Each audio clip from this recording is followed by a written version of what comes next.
Hello, you wonderful people, and welcome to another episode of SuperFantaFi. This being a show where we talk about TV shows of the supernatural, fantasy, and/or science fictional genre. For today's episode, I'm going to talk about the beginning after the end, Season 1, Episode 5. A lot of really interesting things went down in this episode, so let's break it down. So we're picking up where the last episode left off, and it turns out a lot of my guesses were right. First and foremost, turns out Tessia is in fact a princess. Kind of figured as much because I was like, that seemed like a royal response of like, how dare you be near a princess type of thing. And also it is a thing of the elves and humans have bad blood. They keep reiterating specifically elves and humans, which doesn't seem like the elves have beef with the dwarves, but maybe they just don't interact with the dwarves. Maybe there are issues with the humans. Maybe they go like, all right, we're good, we're just going to isolate and keep to ourselves.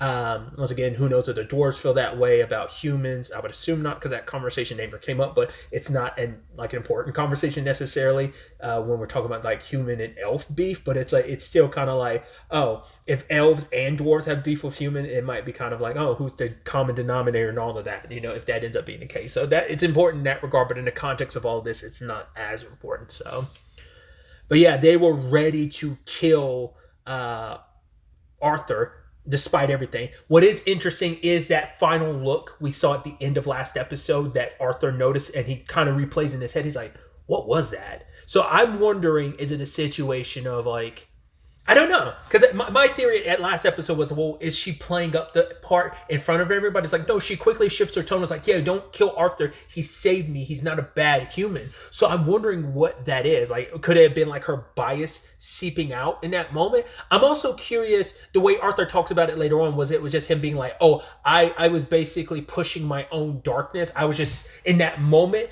I was seeing something that wasn't there. Like, I live in the darkness. I've kind of surrounded myself in it. And so it's hard to kind of bask in the light. And so when I was looking at Tessia, I was just seeing like the darkness staring back at me, because I was kind of like, I've grown to not trust people. And that was just kind of my situation in life. And he kind of just assumed the worst, where it's like, oh, she was trying to be my friend and I kind of pushed her away. In fact, he was like, no, in fact, she tried to be my friend and I can't trust her. I can't believe her, that I was so foolish to let my guard down. So that distrust manifested itself in that way. So maybe that's what he was kind of implying, like, oh, I saw that look on her face, but that wasn't what was really going on. Or maybe that was her look of face, like, oh, I'm confused. Or maybe there's something more is to it. Once again, maybe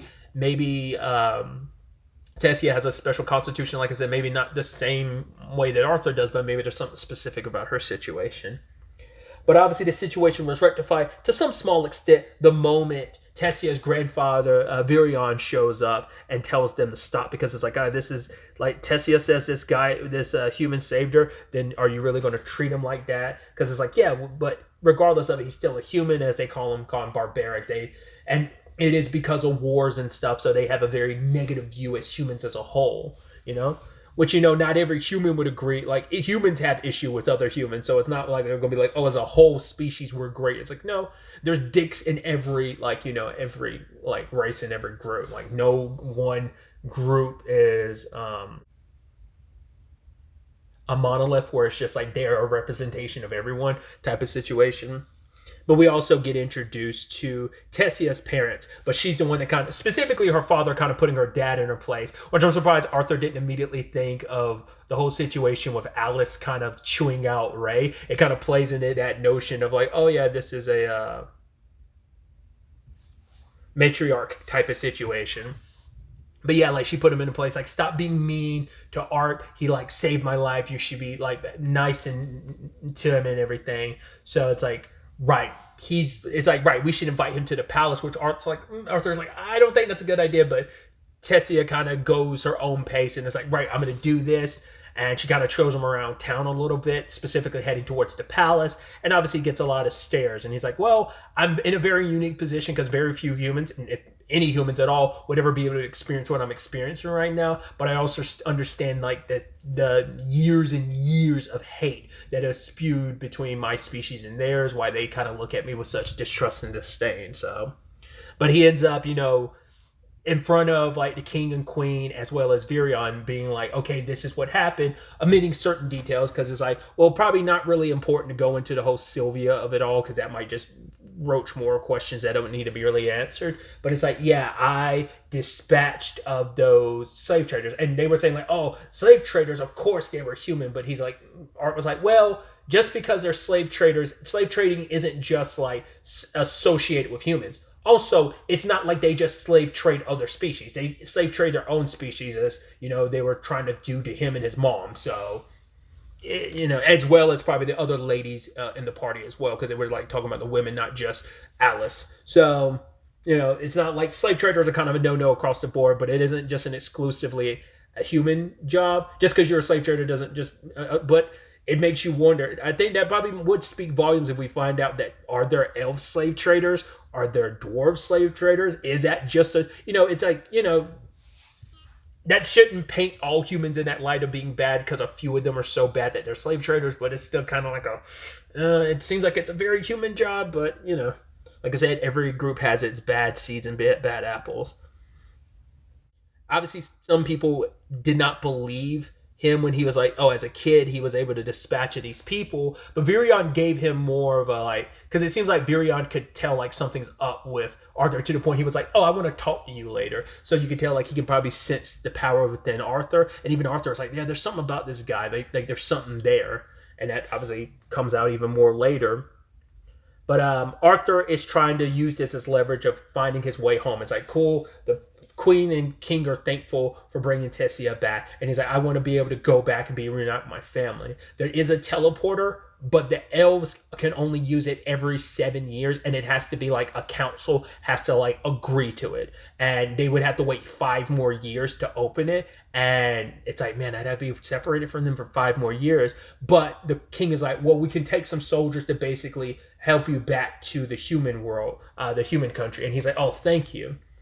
And so it's like he's staying here long enough, just to kind of rest and bathe. But his situation from last episode that started rearing its ugly head is happening again, and is getting, obviously, the time frame in between the attacks is getting worse and worse and shorter. So, but obviously when he's thinking about his family, he's like, because he sees Tessia with her family and they're happy to be reunited with her, but he starts wondering, like, he starts doubting things, being like, maybe would my mom and dad be happy to see me? Because he blames himself, being like, it's my fault. Because the only reason why they were on the road in the first place is because they were offering to train him, and he's the one that kind of suggested, like, oh, let's all go. So he kind of feels like, I mean, his dad was only doing that just so that he could have a proper teacher and stuff. So it's like, he blames himself, being like, it's kind of my fault. Also, I failed to, like, hold up my end of the bargain. My dad asked me to protect my mom, but I didn't, and I failed them both in that regard, so I couldn't protect anyone. So and he's kind of like, would they be happy to see me because it's my fault, I've been away from home?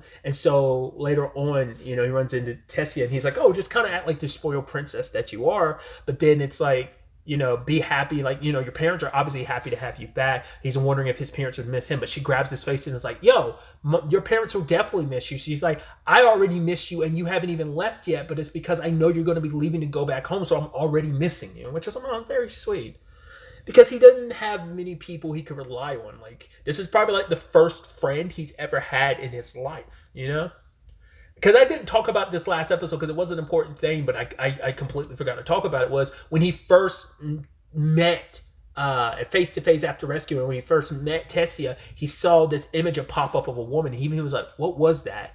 And I'm wondering if that has something to do with Tessia's constitution. Like that's why I'm like, on some level, do we think that someone from Gray's world did the same thing and ended up in an elf? I wondered that, but because at first I was wondering if that's him projecting because of the whole situation with because at first, like, in one of the flashbacks, like in the first episode, the beginning, we saw there was a dead woman, like, pool of blood underneath her, and there was a sword nearby. I didn't know if that was like a significant other he turned against. Was that the previous ruler he snatched the throne from? Because immediately afterwards he got crowned. So I don't know if that was a lover, someone he was close to in the past he ended up having to kill to take the throne, or what. But I was wondering if that's who he was seeing, but he didn't immediately recognize it. He's like, what was that? So that's why I was like, is that what that is? Or we're going to find out that there's someone from his world inside of Tessia's body, and is that what happened in that moment? That, like, even though she acts like a kid, could she be playing it up? Kind of. Whereas, like, Arthur has to learn how to do it. She's perfected it at this point in time. So maybe that's also why she's a little more like, because she even says like she doesn't have access to her magic. She has to get a little older. So I don't know. It just feels like that could be an implication of something more what he saw last episode, but it could also just be like, once again, just the whole thing of him projecting his own situation as gray from the past onto all of this. So also them looking at the fireflies, running into those again, and those flowers, and being captivated by it, and kind of, once again, just, it's almost symbolic of the whole like stop and smell the roses of it type of situation, kind of like appreciate the beauty that's around you, and you never really had an opportunity to do that before. But also the whole Virion of it, where he's like trying to test Arthur, and is able to see, he's like, okay, good, I knew there was something more in you. And then the whole like, and partway through the fight, Arthur sees that look in his eyes. He's like, I know that look, like that final, that look in like the beast or whatever that's about to like bear its teeth down on you on the final time. It's like, it's someone that's just kind of fighting on instinct. You know, he saw that like inside of Virion, even being older. Once again, we don't know what the lifespan of elves are in this universe. But it's like, cool, round one, you actually landed a blow. You touched me. It's like, all right, let's get ready for round two. And then it's not the 1,000 Years of Death from Naruto, but it's a close cousin, I guess, is Tessia coming over and twisting her grandfather's butt. And she's like, shouldn't you hold back against him? He's like, it's kind of the same argument, what's his name, Adam had in episode 2, where it's like, if I held back, that little monster would have got me. He's like, if I held back, that kid would have bullied me, you know? But he was very appreciative of the whole experience with Virion. He's like, oh, it's cool that you think highly of me, but I think you overestimated my abilities. He's like, all right, I'm gonna take you under my wing and train you. He's like, what? No, like I want to go home and let my parents know. Like, are you serious? He's like, dude, I wouldn't be saying that if I was joking. Why would I joke about that? Like training you. But he's like, there is a way to let your parents know that you're okay without you having to leave. So, I mean, once again, the teleporter will open up in 5 more years. So I'm like, will he be trained? Because as we see, he does get older. So I was wondering, like, he kind of does like a little bit of a training arc soon, and time kind of quickly lapses and passes as him getting older. But then the pain inside of his chest start acting up again, and Virion knows what it is. He's like, I'm going to train you, because if I don't, you have inherited a beast will, and if you don't like train, it will kill you. Because I was like, is it just his monocore acting up because it's too much for his body to handle? Technically, yes. But the thing I kept forgetting about, because I definitely didn't talk about in episode 3 because I forgot to, it wasn't just the feather and the egg that he got from Sylvia. She gave him those markings on his hands, but the moment he went through the portal, they disappeared. They're still there. He just doesn't know how to, I think, bring it to the surface, and it's kind of having a bad reaction with his body, because I think it might just be too much for his human body to handle, because I guess it's all bubbling to the surface every time he like uses magic and draws upon his magic core. It's like it's there infiltrating it, but it's kind of pulsating, and maybe like it's once again, a mana core can only hold so much, and this beast will or whatever is like cracking it and kind of like leaking out type of situation. I don't know.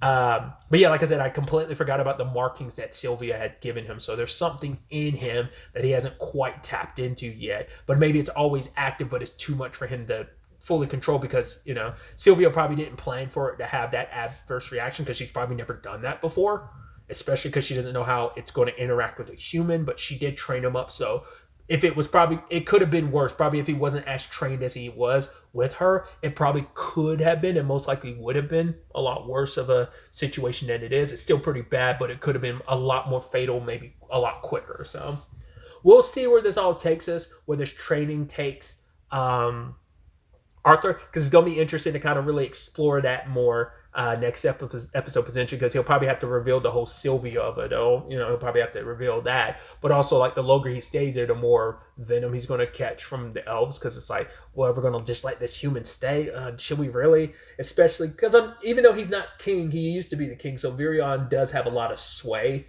to probably like get what he wants without too much fuss, but I'm sure he'll suffer some backlash. But it's definitely going to be interesting to see how that plays out, and like I said, find out what Tessio's whole circumstances are, if there's going to be more in that department. Because, like, once again, she hasn't gotten her mana core yet, but she wants to kind of, once she gets a little older, she'll start developing, and maybe, like, you know, her grandfather will start training her. Maybe they'll, in fact, kind of start training at the same time, her and Arthur. So we'll see what the next episode has in store for us with all of this. But really, that's all I wanted to talk about. Till the next time we meet, be happy, be safe, live life to the fullest, and enjoy it. Good day and goodbye.